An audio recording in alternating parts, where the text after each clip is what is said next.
हर हर महादेव। समस्त भक्तों को हमारे YouTube चैनल भक्ति रियल ज्ञान में आप समस्त भक्तों का हार्दिक स्वागत एवं अभिनंदन।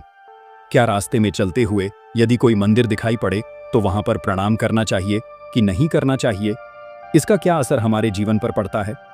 चलिए जानते हैं इस वीडियो के माध्यम से। ये जानने के लिए वीडियो के अंत तक आप हमारे साथ बने रहे। हमारे भारतवर्ष में जहां पर हर पग पग पर देवी देवताओं का वास माना जाता है, वहीं पर प्राचीन समय में एक नगर था। सोनपुर नगर नदियों, पहाड़ों और मंदिरों से सुसज्जित था। वहां एक विद्वान ब्राह्मण रहता था जिसका नाम राघव था। उसके ज्ञान की चर्चा बड़े दूर दूर तक थी। उसके ज्ञान के आगे बड़े बड़े विद्वान झुक जाया करते थे। वैदिक शास्त्र से लेकर दर्शन शास्त्र तक उसे हर शास्त्रों में निपुणता हासिल थी। लेकिन ज्ञान के साथ ही साथ उसने एक विष भी पनप रहा था, वह था अंधकार का विष। राघव अपने आप को सर्वोपरि विद्वान मानता था। वह सोचता था कि हमें ईश्वर के आगे सिर झुकाने की आवश्यकता नहीं है। मेरा मन ही मेरा मंदिर है। किसी भी प्रकार से दिखावे में विश्वास नहीं करता था। रोज जब वह गुरुकुल से लौटता था तो उसे रास्ते में एक प्राचीन शिव मंदिर पड़ता था। उस मंदिर से होकर जब नगर वाले जाते थे तो वहां रुककर सिर झुकाकर भोलेनाथ को प्रणाम करते, नमस्कार करते और फिर आगे को जाया करते थे। लेकिन राघव वहां से सीधे निकल जाता था, बिना वहां पर रुके और बिना वहां पर भोलेनाथ को प्रणाम किए ही।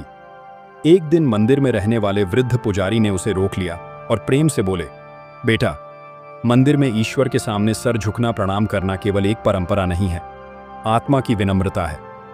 राघव ने मुस्कुराकर उत्तर दिया, पुजारी जी, क्या ईश्वर को मेरे झुकने की आवश्यकता है? यदि वह सर्वज्ञ है तो मेरे भीतर के भाव को जानते होंगे। इस बात को सुनकर पुजारी जी एकदम से चुप हो गए। परंतु उस दिन मंदिर की घंटी कुछ विशेष प्रकार से ध्वनि कर रही थी, मानो भगवान कुछ कहना चाहते हैं। उसी रात राघव को एक स्वप्न आया। वह एक भयानक वन में भटक रहा था। उसके चारों तरफ घोर अंधकार था। तभी अचानक से वहां पर एक तेज प्रकाश प्रकट हुआ।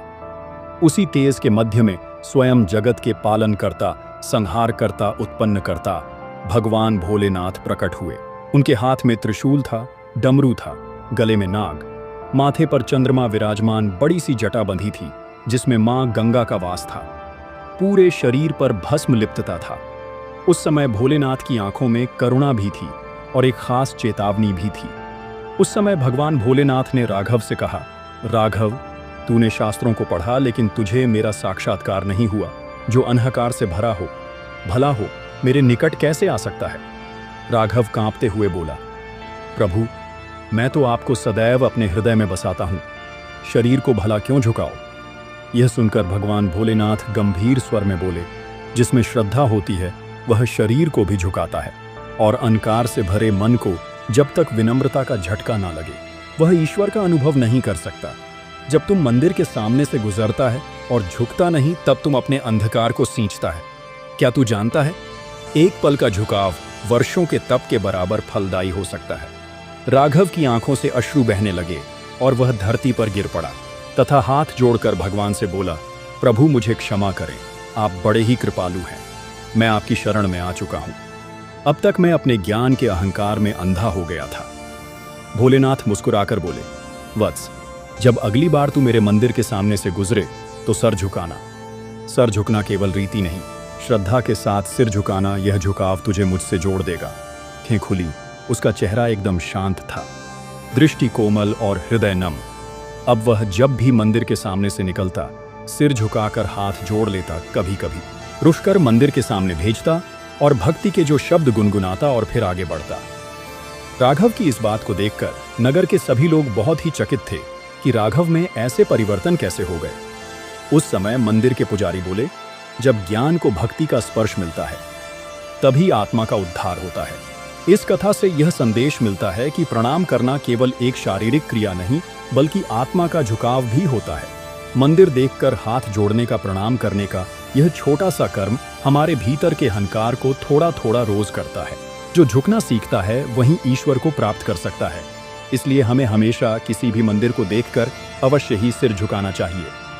तो मित्रों, आज का ये हमारा वीडियो कैसे लगा?